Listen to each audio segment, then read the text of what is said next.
So we always tried to work in such a way that it was a collaborative, integrative approach to where it was truly a win-win, because that's where our clients saw the most results.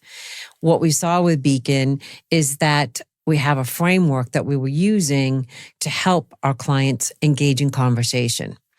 What happened with that is we saw that we could take it to multiple different industries with slight tweaks.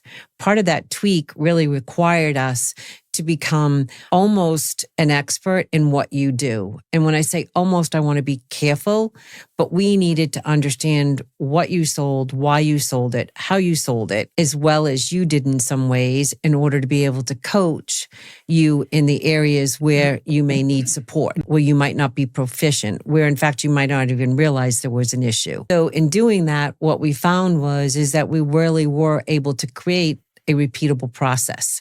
We tested it again and again. We were able to test it across industries.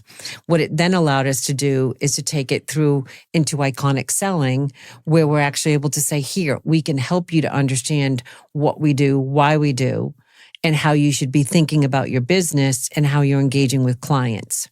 From there, with EyeCareChat, we showed how we focus on an industry by what we learn about ophthalmology, what we understand from the investment standpoint, what we understand from the doctor's perspective, what we understand from the client themselves and what they're trying to do. And most importantly is the patient.